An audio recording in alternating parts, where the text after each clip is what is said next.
Good morning, everyone. This is Ben Weisner, your host for today's webinar. Thank you for joining us for today's webinar, Read Naturally Live, Beyond the Basics, How to Tell if Students are Making Progress and What to Do About It, presented by Karen Hunter. Karen is Read Naturally's former Director of Curriculum and Professional Development.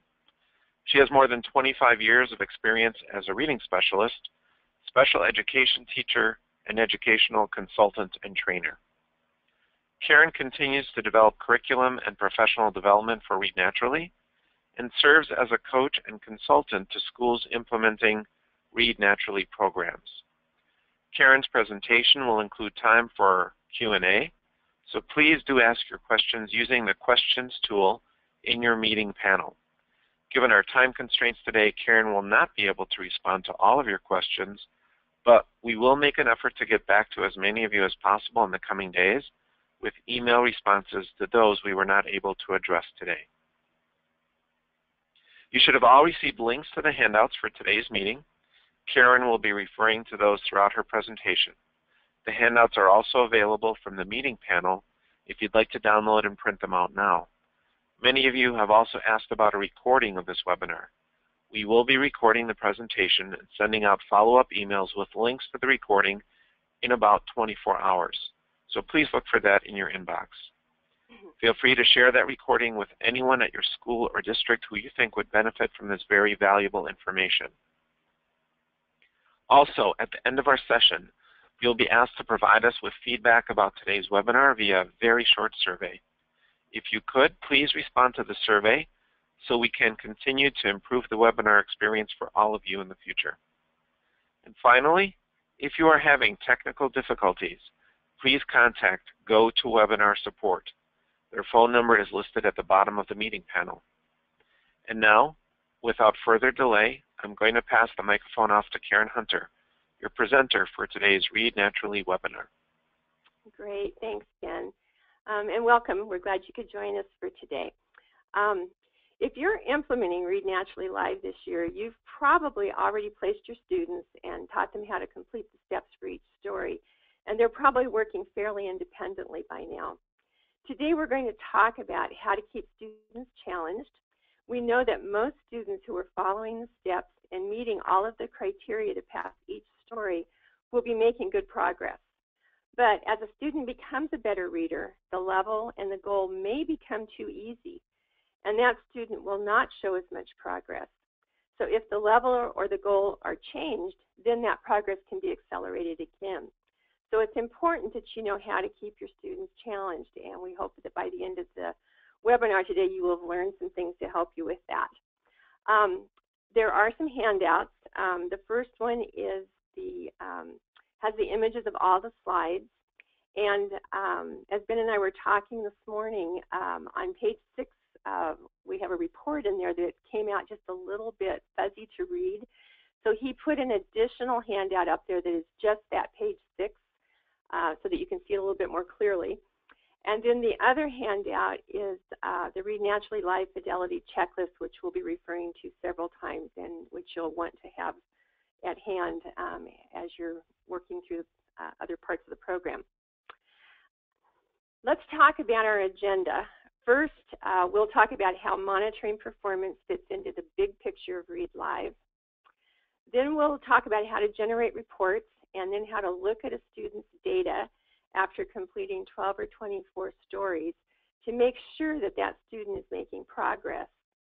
And we'll review when and how to make changes in level or goal to keep the student challenged. Next, we'll review some of the story options that allow you to differentiate the instruction for a student. And then finally, we'll share a few ideas and tips that can help you support a student who struggles with some of the steps. So let's start by talking about the big picture. Here's that Read Naturally Live Fidelity Checklist, and this is the first page. It has a checkoff list of what you should generally observe during a Read Naturally session and what you should see a student doing while working through the steps of the story. When you have a few minutes, read through these items. They'll be really helpful and they'll prompt you to do some fine-tuning of your implementation. Take a look at the second page. The items on this page are all posed as questions that you can ask yourself as you move through the year. In the previous webinar that we did last fall, we talked in depth about how to place students and then how to check initial placement after they've completed just a few stories to make sure that each student is working at an appropriate level with an appropriate goal. Well, by now, the students have been working in Read Naturally Live for a number of months, so we're going to focus on this question. Are you monitoring student performance to keep each student challenged? So that will be our focus today. Here, as we're getting started, I want to make sure that we're on the same page about a couple of prerequisites for being able to tell if students are making progress. It's critical that a student is placed in an appropriate level with an appropriate goal using the Read Naturally Live student placement test.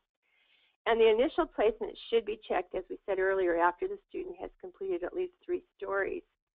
If a student is not placed appropriately, it's really difficult to tell whether or not that student is making progress. So if you're just now starting to implement Read Live, you may want to go back to the website and watch a recording of that earlier webinar, checking initial placement to make sure that that part is done correctly.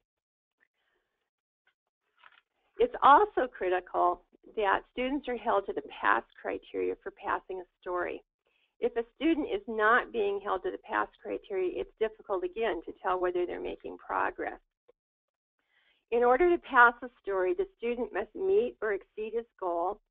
You must have 3 or fewer errors, an expression score of 2 or higher, at least 80% correct on the quiz on the first attempt, and the teacher must indicate that he's met the expectations for the retell step. In this example, the student has met all of the criteria except the number of errors. So the student made 4 errors, and the passing criteria is 3 or fewer. When a student does not meet the pass, the pass criteria, the teacher can select 1 or more of the remedial actions and then retest the student. And since this student just missed passing by 1 word, the teacher does not think it's necessary for the student to read along or practice again, so she would just retest him immediately. You can see that now he has met the criteria for passing the story. So as we now move on to talk about how to know if your students are making progress and what to do about it, it's with the understanding that you've placed the students using the placement process and that you're holding students accountable to pass the criteria by selecting remedial actions when they do not meet the criteria and then retesting them again. Now let's talk about monitoring student performance. We know that students learn best when they're challenged but not frustrated. And so in Read Naturally, we want a student to have a reading level and a goal that are just beyond the comfort level. The difficulty of the level and the goal should require the student to have to work hard, but not so hard that he loses interest and motivation before he experiences success. And there are 2 phases. We've talked about this a little bit already. We check initial placement after the first 3 stories so that if the student's placement isn't correct, we can make adjustments right away. And we want to keep the student challenged over time. As students work through the stories, his skills will be improving. So we want to incrementally stretch him towards higher achievement by adjusting his goal or his level. We want to maintain that tension of being challenged but not frustrated so that that student will continue to make progress. And a good time to monitor a student's performance and consider whether a change is needed is after the student has completed 12 or 24 stories. These are natural milestones since the student will begin a new set of stories at these points. Now let's talk a little bit about how to monitor a student's performance. When you meet with a student to do the past timing, you have the opportunity to review the student's work on that story together. And the Story Details tab gives the complete results for a student's current story. And notice that this student, Janelle, has met all the criteria for passing her story.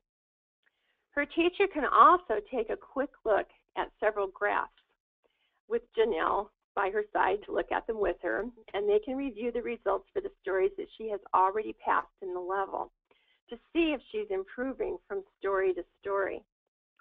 The Fluency graph shows that her cold timing score in blue, that those scores are gradually increasing, and her hot timing scores in red are also increasing. The Comprehension Graph displays quiz results by story and also by question type. Janelle scored at least 80% correct on the quiz for each of her stories, but the graph shows that she's having some difficulty answering question number 1, which is always the main idea question.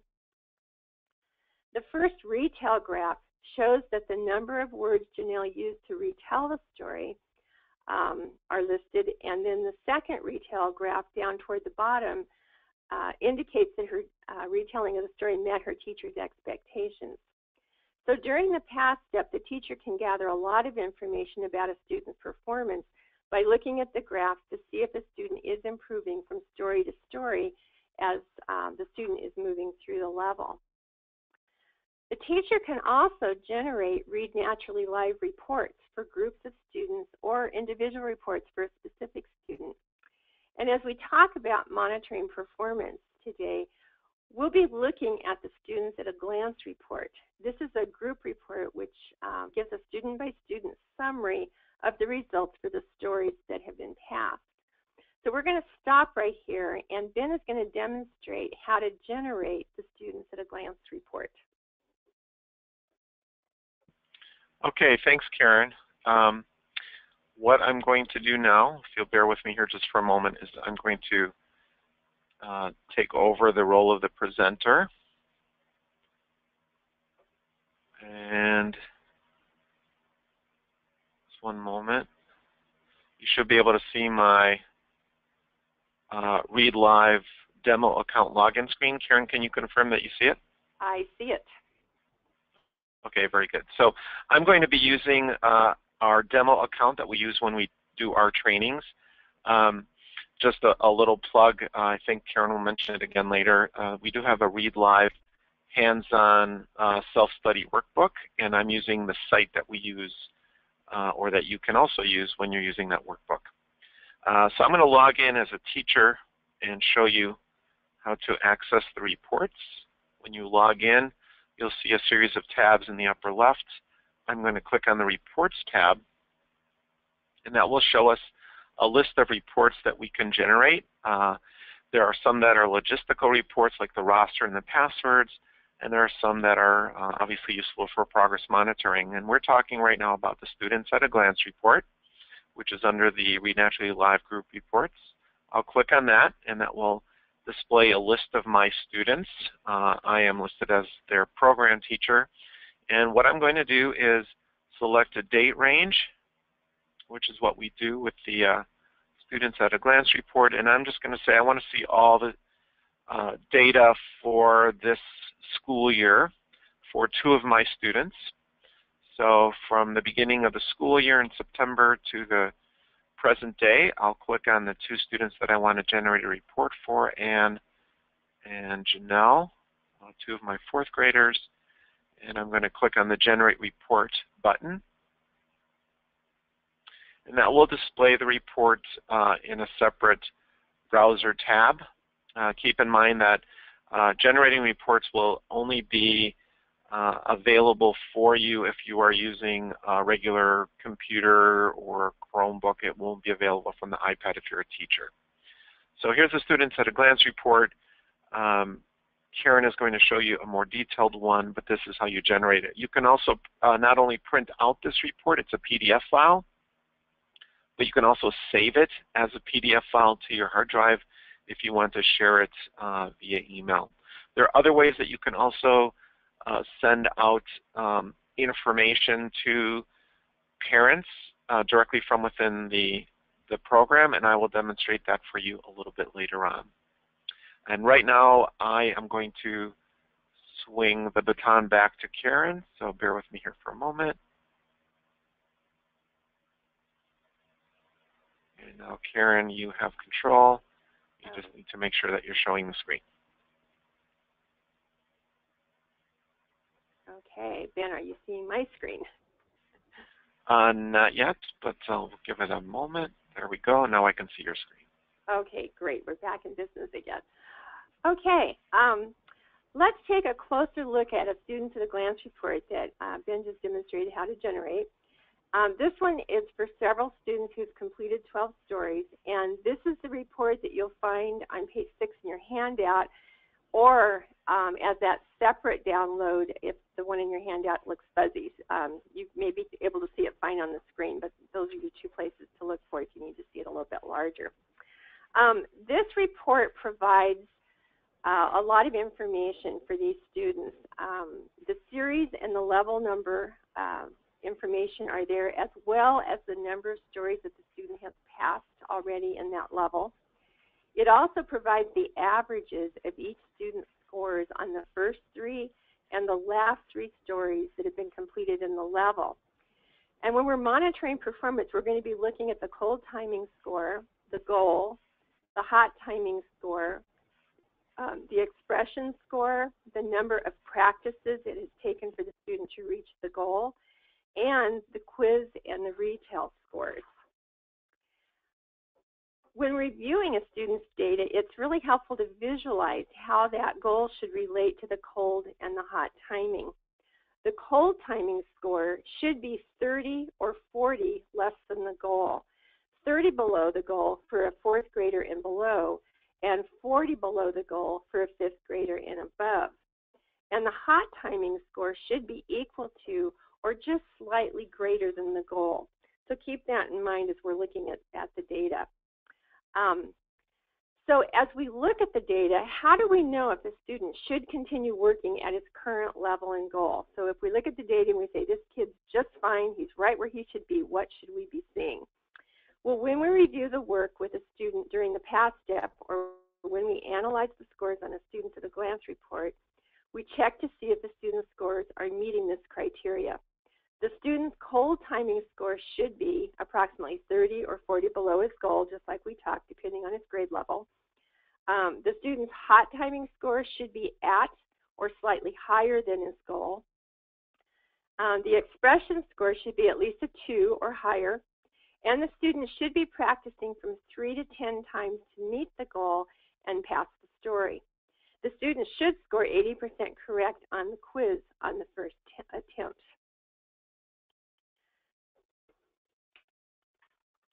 So how do we know if we need to increase the challenge for a student? What we'll be seeing if that student is ready for some kind of a change to make it a little bit more challenging. And this slide lists some indicators that will help us determine if a student needs more challenge. We'll keep these indicators in mind as we compare the average scores from the first 3 and the last 3 stories the student has completed. So it may be time to increase the challenge if the student meets 2 or more of these indicators. The student's average scores for cold timing, hot timing, or quiz have shown improvement. The student's average hot timing score exceeds the goal by 10 or more. The average number of practices has decreased or consistently remains at 3 or less. And the student's behavior has changed, indicating that the student is no longer challenged. For example, a student may become bored or restless or distracted, and sometimes those are signs that it's time for a change. How do we increase the challenge? Well, when a student needs more challenge, you can raise either the level or the goal, but you should not increase the difficulty of both the level and the goal at the same time. Raising both at the same time may increase the difficulty too much and frustrate the student. We sure don't want that to happen. If the student needs more challenge after the first 12 stories of a level, you'll typically keep the student in the same level and raise the goal, because most students need to complete all 24 stories in a level before they move on to more difficult material. And once a student has completed all 24 stories in a level, you'll typically assign the next level, but keep the goal the same, because you don't want to raise the level and the goal at the same time. However, if a student isn't ready for the next higher level, you might decide to assign the student to another series in the same level. For example, if a student completed 24 stories in a phonics level in 2.3, but you felt that that student wasn't ready to move up to more difficult material, you might decide to move the student to level 2.5, which is at the same level as the 2.3 that you just completed, and give him another set of stories to do before moving to more difficult material. And then back to the last bullet, we also want to consider the long-term benchmark goal when we're making decisions about whether to raise the level or raise the goal. This is a definition of a student's long-term fluency benchmark goal. The student is able to read unpracticed, grade-level passages at, near, or above the 50th percentile on national norms. Let's take a look at that for just a second. This table shows national norms for oral reading fluency for students in grades 1 through 8. A larger version of this table is below this slide on page 9 in your handout. These are the norms used in Benchmark Assessor Live, which is the assessment component of Read Live. In the fall, we compare a student's fall benchmark assessment data to these fall scores at the 50th percentile to identify struggling readers who may need intervention. You may use a different screening tool in your school or district. Toward the end of the school year, we compare a student's spring benchmark assessment data to these spring scores at the 50th percentile to determine how the student has improved compared to the long-term fluency benchmark goal for his grade level. But we can also use this table to get some indication of a student's progress toward his long-term fluency goal. We can compare a student's average cold timing score to the 50th percentile spring score for the student's grade level, because the cold timing is an unpracticed timed reading in Read Naturally Live. These national norms are based on students reading grade level material. A student's current Read Naturally level is probably not at grade level, and the stories have not been tested for validity and reliability for assessment purposes. But we can compare the cold timing scores to this table to get an idea of how much improvement a student needs to make to reach his long-term fluency goals. For example, if a third grade student is working in level 1.0 and Read Naturally Live, that student needs to catch up 2 grade levels to be working in grade level material. And if this third grade student is reading 60 words correct per minute, he needs to gain 47 words at the to be at the 50th percentile spring score for third grade, which is 107 words correct per minute. This is Lee, and his teacher thinks he might need more challenge. He has completed the first 12 stories in level 2.5, and by the way, the scores are quite small on this slide, so this is where you may want to look at that other page if you're having difficulty seeing this or seeing it in your handout. These are indicators for increasing the challenge that we looked at on that earlier slide. So to decide if Lee needs more challenge, we're going to be looking at Lee's scores to see if he meets 2 or more of these indicators. So let's look at Lee's data. Has Lee's average cold timing score improved? So his average cold timing score has increased from 41 to 48. So we would say yes, that has improved. Then we would say, has Lee's average hot timing score improved? And his average hot timing score has improved from 74 to 80. So again, we would say yes. Has Lee's average quiz score improved? Well, his average quiz score has improved from 87% to 93%. So again, we would say yes. Does Lee's average hot timing score exceed his goal by 10 or more? Well, we saw that his average hot timing score had improved from 74 to 80, and 80 is 10 greater than his goal of 70. So again, we would say yes. And then finally, has Lee's average number of practices decreased? And his average number of practices have decreased from 6 down to 5. So again, we would say yes. So Lee's improvement is evident on all of these indicators. So we would say that yes, Lee does need more challenge. Now that we've determined that Lee needs more challenge, let's look at his scores again to figure out if we should raise his level or goal to give him more challenge. How many stories has Lee completed in the level? Well, Lee has only completed 12 stories in the level so far. And then we would ask, what is Lee's long-term benchmark fluency goal? And you'll notice that there's a small piece of that table from the oral reading fluency norms for 3rd grade, and you can see that the spring goal for 50th percentile is 107 words correct per minute. So the question is Lee closer to meeting his long-term benchmark level or his words correct per minute rate? Well, Lee is in 3rd grade, but he's working in level 2.5, so he's working about a year below grade level. Look at Lee's average cold timing score, and when he reads his story for 1 minute without practicing first, his score is 48 words correct per minute, but his long-term fluency goal is 107.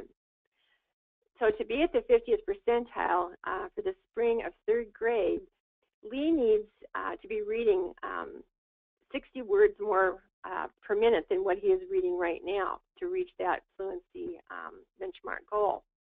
So for Lee, it would be best to raise his goal because he's closer to meeting his long-term benchmark level, but he has a long way to go to reach his long-term benchmark rate. Once we've decided that we need to make a change and we've selected either the level or the goal, we need to keep these guidelines in mind. So generally, you should raise the level by half a year. However, in rare cases, you may raise the level by a whole year. Instructionally, it's better to move in half-year increments unless a student is reading in level 3.0 or above and has made significant fluency progress, comprehends well, and can handle extra challenge by moving up for a whole year.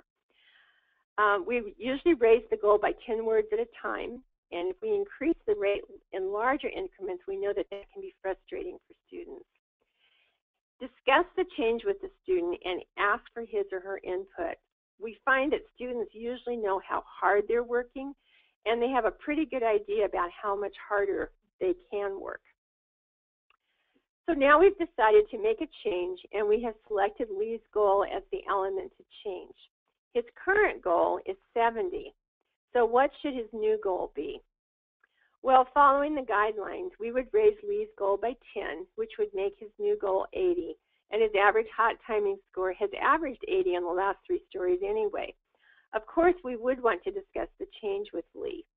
Now, you might be thinking, why only raise his goal to 80 since he's already averaging 80 words correct per minute on the last story?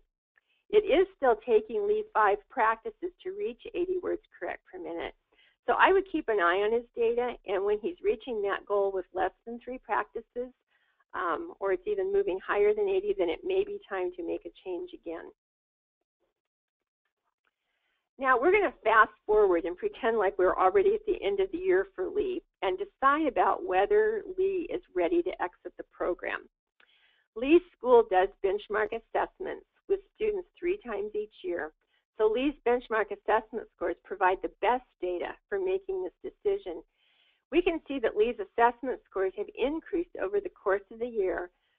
In the fall, he was reading at 36 words correct per minute, and now that has moved to 85 in the spring. But is his improvement enough to exit Lee from Read Naturally? If fluency benchmark assessment data were not available, we could consider Lee's Read Naturally data to determine if he should exit from the program. If the teacher has been present for the cold timings, we could use his most current average cold timing score to get some indication of Lee's progress toward his long-term fluency goal. Lee has made good progress in Read Naturally. Remember, in the fall, he was placed in level 2.5, and his average cold timing score for the first 3 stories was 41 words correct per minute. Now he's reading in level 3.5, and his average cold timing score has increased from 41 to 80. But is this improvement enough to exit Lee?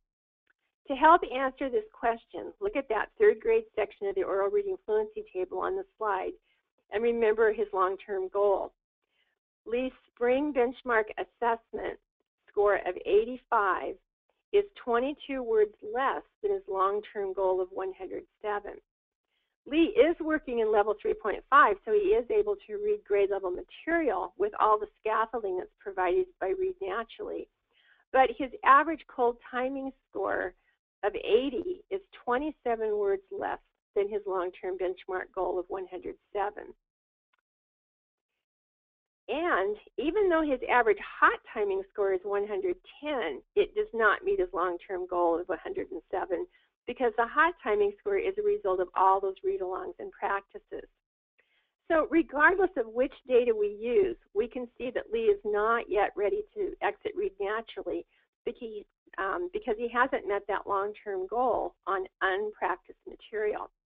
So Lee should continue in Read Naturally until he can read unpracticed grade level material at a rate that puts him in line with his peers. Okay, we're going to switch gears now, and we're going to take a look at some ways that you can customize Read Naturally Live to differentiate instruction for students or for groups. In the software, you can use the story options screen to customize options for a student, and some of the various story options are listed on this slide. If you're new to Read Naturally Live, it's typically best to accept the default options for each student. But after your students have worked with the program for a while and after you've become more familiar with the program and with how your students are doing, you may want to do some customizing. So again, we're going to stop here, and Ben is going to demo how to turn off some of the story options, some of the steps in story options, and how to make some of the changes. Thanks, Karen. So I'm switching out my screen again. Karen, can you confirm that you see the login screen? I see the login screen. Okay, very good. So I'm going to log in again as a teacher into my demo account. And what I'm going to do is activate the Students tab and then click on the Read Naturally Live link to get our Read Naturally Live view. And this will show me all the students for whom I am the program teacher. And when I want to adjust story options, what I'll do is I'll click on the student for whom I want to adjust story options. I can click on one or multiple students if I want to make changes across a group of students. That's one way to do that. I should also say that when you are making changes to story options, it's always best practice to make sure that the student for whom you are making changes is not currently logged in. Or if they are, you may not see those changes take effect until the next time the student logs in again. So let's say I want to make a change to Ann Cortez's story options. I click on the checkbox. I'll click on this Story Options button. And first thing I'm going to do is just restore the defaults here, and I'll talk about that in a moment. But this is the default settings for this student for the sequence series levels. All of the steps are turned on.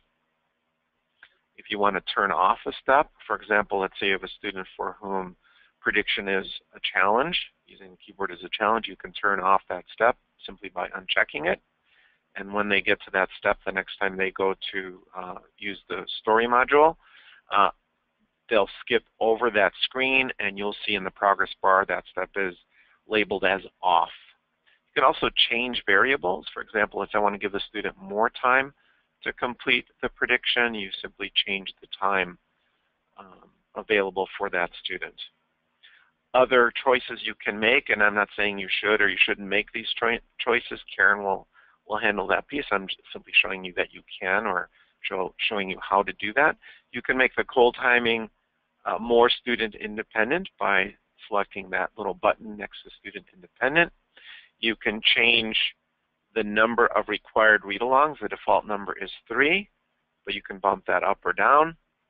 If you change the number of required read-alongs to 1, you can also change the rate.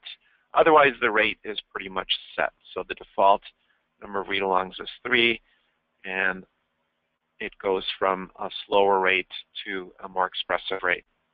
You can turn on a Spanish read-along for students who are working in the sequence series. That will display Spanish text for the read-along step along with audio from a Spanish-speaking narrator for levels 1.0 through 4.5, again, only for the sequence series. The default number of required practices is 3, but you can adjust that down if you wish. And you can also change the duration of the practice from the default of 1 to 2-minute or whole story. If you change it to 2-minute or whole story, the timing is still calculated as a words correct per minute score. The default retell time is 5 minutes.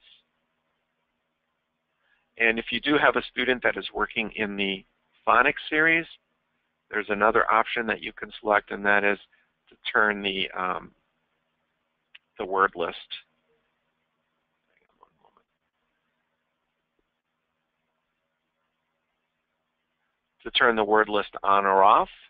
So I'll do that here for Kate. Or you can also adjust the timing for the word list from 1 minute to 75 seconds. And if you made a change and you wanted to get back to the default settings, you can just click on the Restore All Defaults, and that will bring it back to what Read Naturally recommends when you first get started with the program. And then just click Save. And now I'm going to pass it back to Karen. I'll make her the presenter again. And Karen, you now have the controls. Okay, and you can tell me when you can see my screen. Okay. Not quite yet. There we go. Now I see it. Okay, great. Okay, as you consider those various story options that you can change or turn off and Read Naturally Live, we want to take just a second and remind you what makes Read Naturally Live work, or the Read Naturally strategy work. And it's really a combination of strategies that make the program work. Teacher modeling is used in the read-along step. Students do repeated reading in the practice step. And students can monitor their own progress because they're assigned challenging goals and given feedback on how they're doing. The default options support each of these highly effective strategies. So before you would make a change, keep in mind that the strategies used in each of these steps are the key to success for the program. So we're not saying don't make changes and don't turn off steps for specific reasons or students or circumstances, but really think carefully about it because they've been carefully designed and they do make the program work. And then just a reminder that we want to maximize the amount of time that a student actually spends reading. And as we talk about some of the steps in a few minutes, you'll see why I'm saying that at this point. If you take a look in your handout at pages 14 and 15, you'll find some full pages there. These actually were taken out of the Read Live hands-on training workbook, but we thought they'd be very helpful for you to have in your hands.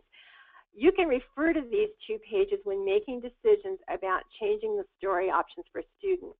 The table on the first page lists each step in the left-hand column and then gives reasons you might consider turning off a step in the right-hand column. So it's just some rationale for you to think about as you're making some of those decisions.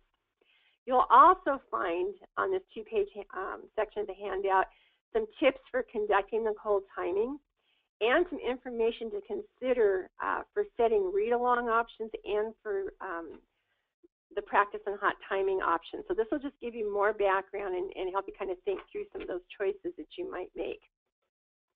Okay, we're going to switch gears again a little bit, and this time we're going to talk about what to do when a student isn't performing well. Up to this point, we've been looking at a student who's been making progress, and we wanted to keep that student challenged. But if you were looking at the criteria for keeping a student in the current level and the current goal, and they're not matching those criteria, then you may need to make some adjustments. So if a student does not meet all the criteria for passing a story, you can select remedial actions on the Pass Remedial Actions screen. And typically, the student is able to pass after completing those remedial actions. But if a student frequently fails to meet one of the criteria, you may need to troubleshoot why this is happening and then make some adjustments. First, check to make sure the student is correctly following the program steps. If they're not making progress, this is always my first thing I check. The first page of the Read Naturally Live Fidelity Checklist describes what you should observe a student doing for each step if the student is doing the step correctly. For example, one of the things I always check first is to see if the student is actually reading quietly aloud along with the narrator during the read-along step. If the student is only listening but not quietly reading along, the student's really not benefiting from the strategy. You may need to apply some classroom management techniques, such as rearranging seating assignments to minimize some distractions, or you may need to find that your students would benefit from some system for acknowledging the number of stories completed each week to increase their motivation. If you have a student who is following the steps correctly but is not making progress, you may need to increase the number of sessions that student has per week or lengthen the session so they get more time with Read Naturally Live. You may need to add supplementary instruction in phonemic awareness or phonics, vocabulary, comprehension for a student who is lacking skills in these critical areas and it's showing in his lack of progress. Or you may need to lower a student's level or goal. Once a student is working successfully in the program, generally you will not need to lower the level or the goal. But you might consider lowering the goal for a student who makes many errors from being too focused on speed, or because the student must do more than 10 practices to reach his goal. If a student is not improving in fluency, even though your data show the student is correctly placed, the student may need more of a challenge to accelerate his learning. He may have gotten too comfortable as not being stretched. So you might consider raising the student's level or goal. Now we're going to take a look at some specific tips for some common problems. What should you do if a student doesn't have adequate keyboarding skills or takes a very long time to write a prediction? Well, we saw that the default time for the prediction step is 2 minutes. And it should only take a minute or two because you want the student to spend most of the time reading. So you may want to limit the time a student spends on the step by requiring maybe only a few words or a phrase. If a student does not have adequate keyboarding skills, you may want to provide a notebook for writing the prediction, or you may want to turn off the prediction step, but have the student give an oral prediction when you come by to do the cold timing step. And an oral prediction might be an appropriate choice for an English language learner. And remember, you do have the option to lengthen the time for a student who needs just a little bit longer. What should you do if a student makes too many errors or does not meet his goal during the past timing? Well, if a student makes more than 3 errors or does not meet the goal, you can select remedial actions on the Pass Remedial Actions screen. If the student only made 4 errors or was very close to the goal, you might just retest the story immediately. However, if the student made many errors or scored far below the goal, then you may direct the student to read along for accuracy again or practice the story again, or both, before retesting. But if a student has a pattern of frequently making too many errors or not meeting the goal, you may need to make other adjustments. Consider increasing the number of read-alongs in the story options. And you'll want to make sure the student is actually reading quietly along with the narrator during that step, because that's the best way to learn difficult words.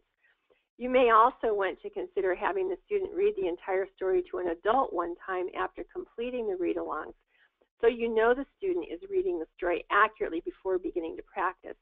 And you can remind the student to click on the difficult words while he's practicing. If the student frequently struggles to meet the goal, you may want to increase the minimum number of required practices in story options. As we look at student data for schools that we're coaching, we often see many students who have low scores on the quiz on the first attempt. Students need to learn to read for meaning, so what should you do if a student has low quiz scores? On the past remedial action screen, you can select Redo Missed Quiz Questions, and the student then must go back and answer the questions he missed before passing the story. Of course, we really want students to get the answers correct on the first attempt. So if a student has a pattern of low quiz scores for most stories, you may need to make some other adjustments. It may be helpful to print the story for a student who struggles with comprehension. Have the student read through the quiz questions before beginning the practice step, and encourage the student to highlight or underline answers to the questions while practicing. You may want to have a student answer the short answer questions orally. Some students may need more instruction in how to answer specific types of questions. You can check your core curriculum for lessons to reteach specific types of comprehension questions. And you will find some tips in some frequently asked questions and some ideas for teaching the question step on our website, and Ben will be showing you those a little bit later. Have you had students who tend to guess the answers rather than carefully answering the questions, especially on those multiple choice questions? Well, in a fourth grade reading lab, we have set up a simple incentive system to motivate students to do their best work.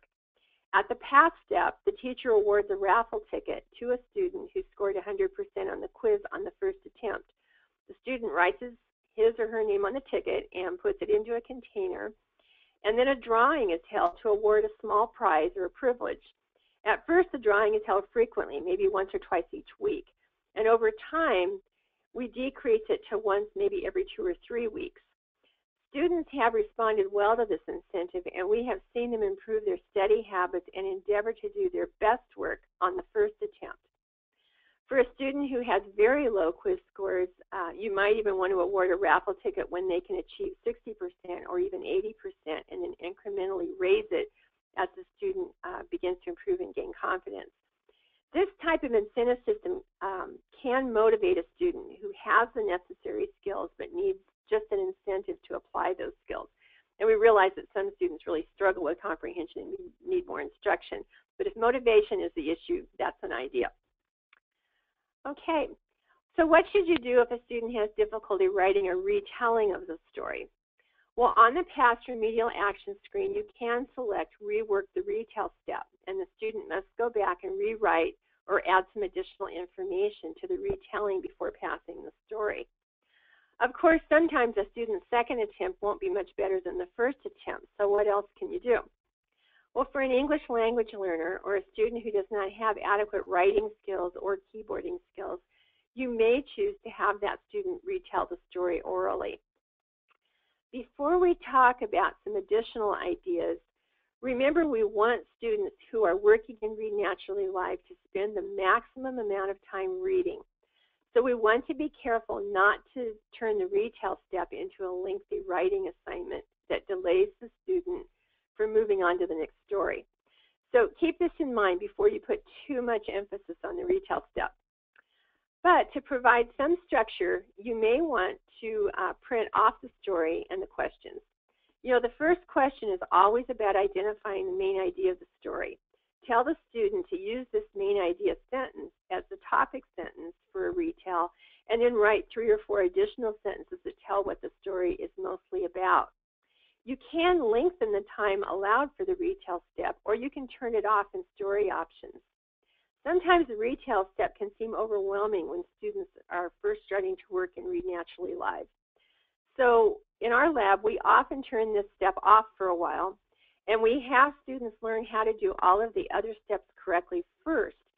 And once they are doing all of the steps correctly and confidently, then we introduce the retell step and clearly explain our expectations.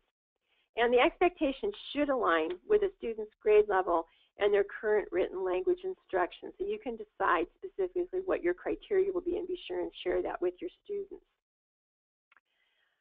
What should you do if a student has difficulty passing the word list step in the phonics series?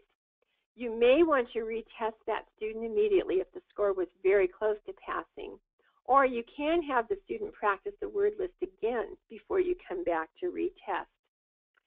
If a student frequently needs to be retested, you may want to consider increasing the time in story options. And Ben showed you that you have a choice of changing from the 1 minute, which is the default, to 75 seconds for students who need more time. If a student struggles with accuracy, remind the student to click on difficult words to hear them pronounced. And as a student practices the word list, it's important that he practices the words correctly.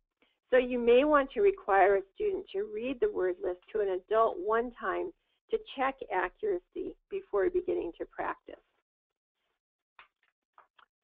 So we've talked about the two types of monitoring student performance, checking initial placement and then keeping students challenged as they continue to work in the program.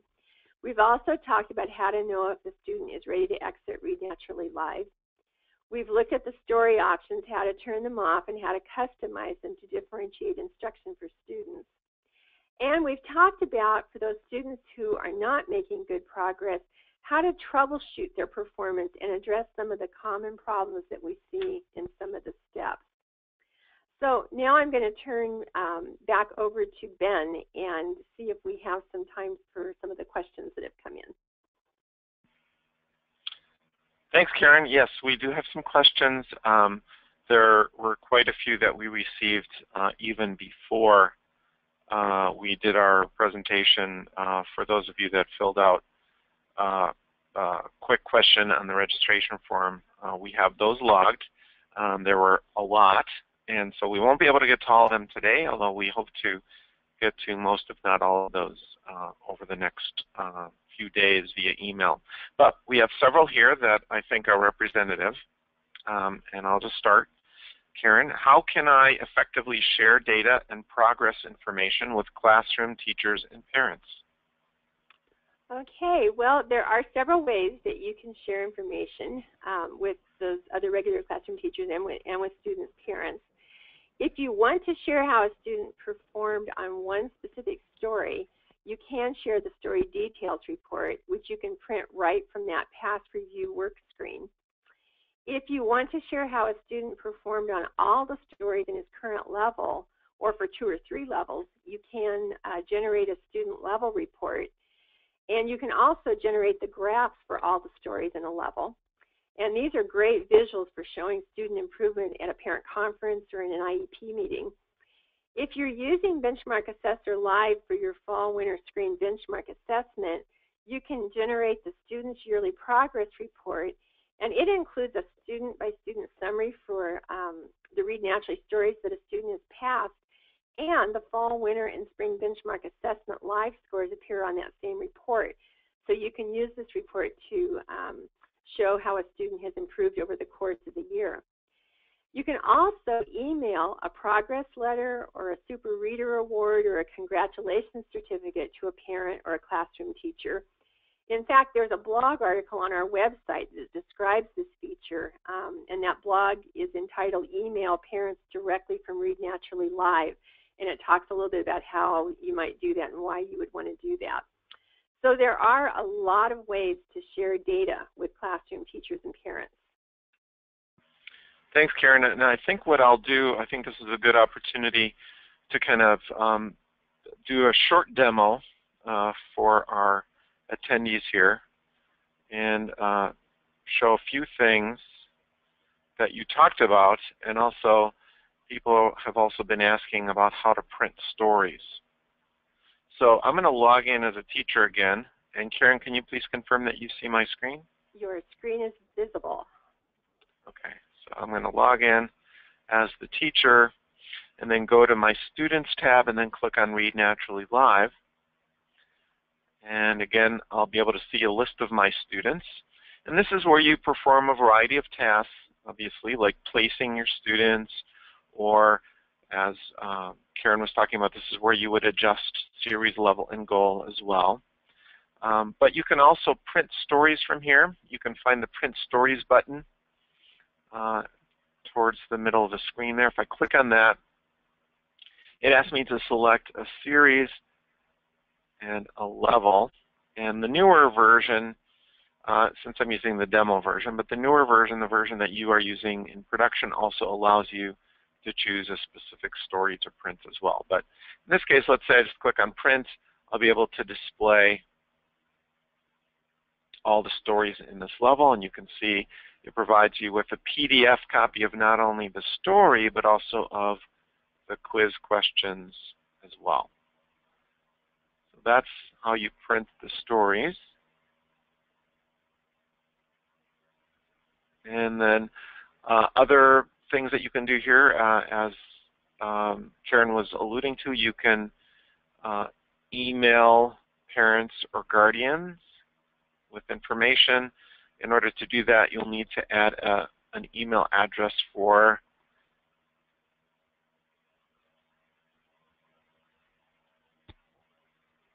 the parent or the guardian in the student's record, and that will allow you to email directly from within the program. So you can email progress letters, and of course you'll need to complete a date range for that. You can send home a Super Reader Award, a congratulations certificate, etc. And you can also customize the email text from within the screen. You can also print out specific awards, like a Super Reader Award. And again, that's going to come up as a PDF file in a separate tab.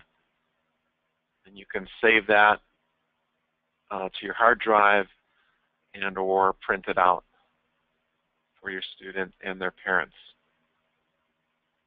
You can also print out a very specific progress letter, and again, you'd have to click on the checkbox next to the student's name, click on progress letter, and again, provide a date range, which I won't do at this point, but that will create a PDF file which you can print out, or again, you can just email those directly from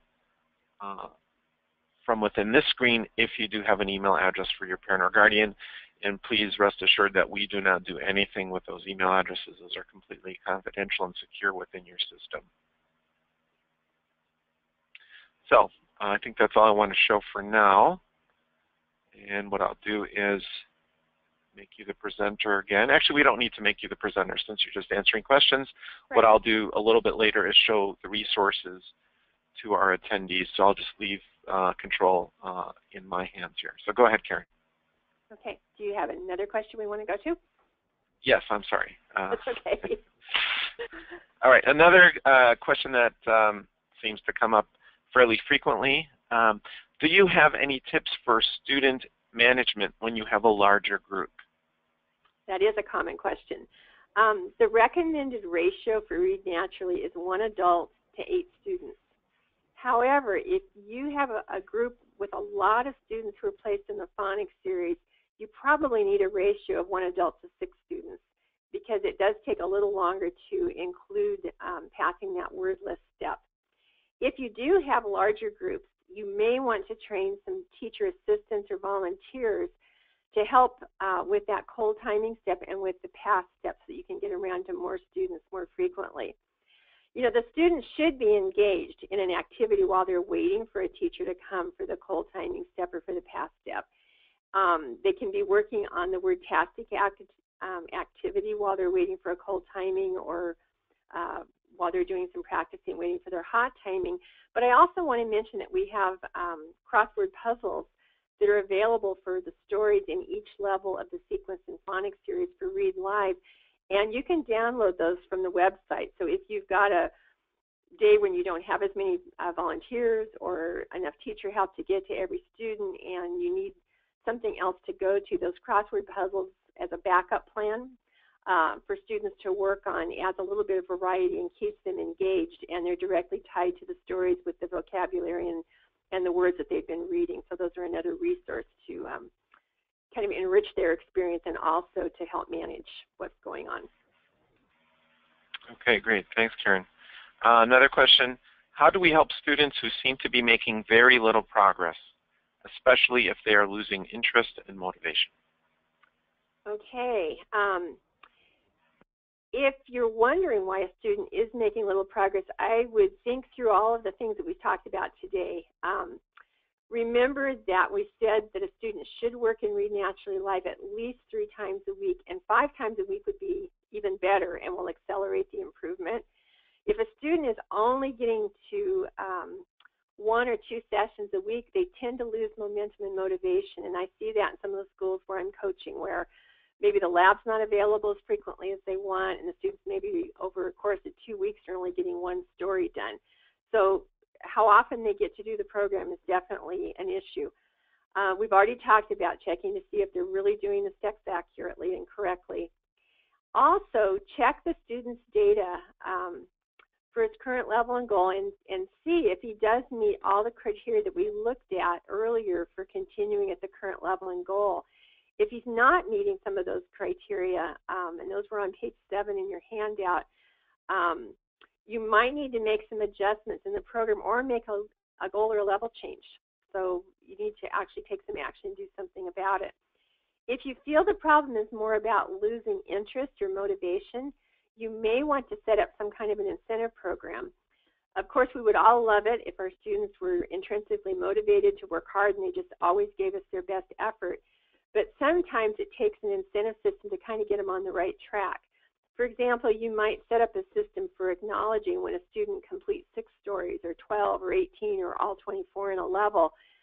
Again, maybe by awarding a raffle ticket for a chance to win a little prize or a privilege. And like the system we discussed earlier for motivating a student to carefully answer those quiz questions. You'll find some additional ideas in a couple of blog post articles on our website. One was entitled Student Fatigue, Boost Their Motivation with These Ideas. And you can go back and find our older blog articles and look at that.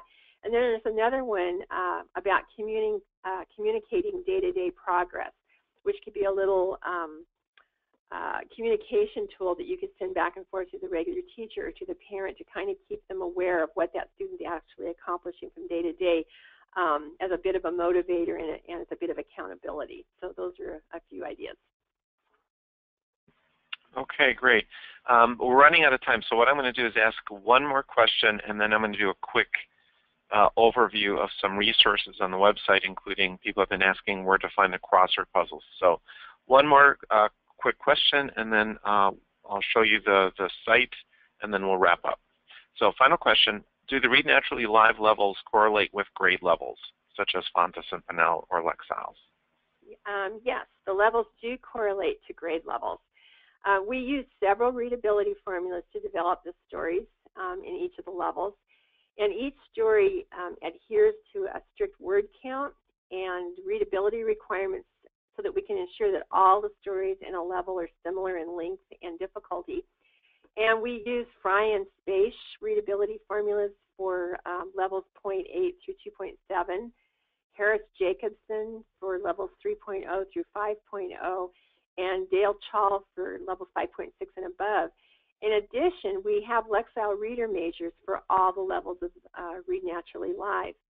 You know, this question comes up often because teachers want to know if they can place students using Lexile levels or results from other reading assessments. And I'm going to say pretty strongly no, because our students' reading results from another reading assessment can be used to estimate a starting level for administering the placement test. But a student is typically placed in Read Naturally half a grade above instructional level because the strategy provides so much support. For example, the audio support and the read-along step and all those multiple practices and being able to click on unknown words. So we're actually placing a student at a level that's higher than instructional, maybe not quite at frustration level, but up there because we're giving them all that support and we're trying to stretch them toward growth. Okay, great. So thank you very much, Karen. I'm going to wrap up just by spending a couple of minutes showing you where you can find some additional resources on our website. First and probably most important for you is when you are logged in as a teacher, please notice that there's a Help button here in the upper right-hand corner. Clicking on Help will take you to a web page on our site, and you can always just bookmark this page if you want to come to it quickly. But this is the Read Live Help Resources page. We do keep this updated with great resources, but kind of at ground level, what you'll notice is access to a number of video clips. There's over an hour's worth of video here, chunked up into short pieces like how to work through phonics stories, what happens or how to deal with students who don't pass a story. So all of this is documented in, in PDFs and web pages, but if you want to watch a quick short video about things like setting story options or monitoring performance, you have access to those here. On the right side of that page, you'll find a great resource, which is the Smart Start Guide that will provide you with kind of a step-by-step overview of the most important tasks that you will perform as a teacher or as an administrator. Other great things that you'll find here include how to conduct a 1-minute timing, which provides you with a nice rubric for counting errors. We get a lot of questions about how to count errors, how long to wait before supplying a word, when a student pauses on a word, etc. Other useful resources here include recordings of our previous webinars, and we will add a recording of this webinar as well to this list. So if you're looking for just basic information about Read Naturally Live, you can find that here, as well as a great webinar that Karen did previously about checking initial placement. There are lesson plans, fidelity checklist, little posters that you can print out for your kiddos, and you can just laminate this to help them learn how to use the program. And then finally, the crossword puzzles, very easily accessible here. You have access to printed or PDF versions of the crossword puzzles, which correspond to all the stories in the levels that you have access to in the sequence in the phonics series. So again, the way that I got there is just by clicking on Help from the teacher login, and of course you can always bookmark this page. Other resources on our website that Karen spoke about include our blogs, and if you just go to the main webpage, readnaturally.com, you'll always find the featured blog post in the lower left-hand column here. And clicking on any one of those topics will bring you to the blog area on our website, RN Bookmark. You can always find the blog too as well under the About Us in the menu. Other quick and easy access points, if you go to the Intervention Programs drop-down and just click on Read Naturally Live, there are a number of resources here, including a how-to section, which lists all the most popular how-to articles. And if you want to just click on View all how-to videos and tips, you'll come to this section of the knowledge base. And this is broken down into specific Read Naturally Live how-tos. You can also go to the Q&A section, which chunks it out and gives you more broad categories that you can browse. If you want to find a very specific article, you can do a search here, or you can do a search up here. So let's say I want to find a really great resource on comprehension questions that we got from a teacher. I just type that into the search box, and that'll come up with a teacher strategy for teaching the comprehension questions. So our site has a ton of very, very useful information. You just have to find it. So again, quick and easy ways to find stuff is using the search box, using the knowledge base, either the Q&A or the how-to sections, and again, going to the Read Live Help Resources page. Those are your primary go-tos.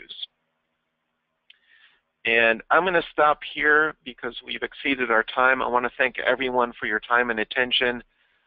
Reminder too that we will be sending out links to this to the recording of this presentation, as well as the handouts for today's session.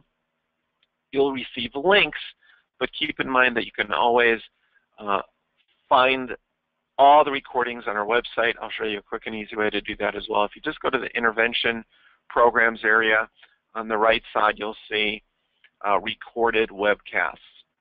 And that shows you all of the webcasts that we've done currently in this past year and also previously. And we'll continue to add our recordings here. We've got a couple more webinars scheduled for next month, including an overview of phonemics, as well as foundational reading skills, a presentation that Karen has done previously as well. So I'm going to wrap up. My name is Ben Weisner. Thanks for your time and attention. Karen, do you have any last words? No, just thanks for joining us, and we appreciate your questions and we appreciate your participation. Okay. Thanks, everyone. Take care. Have a good day.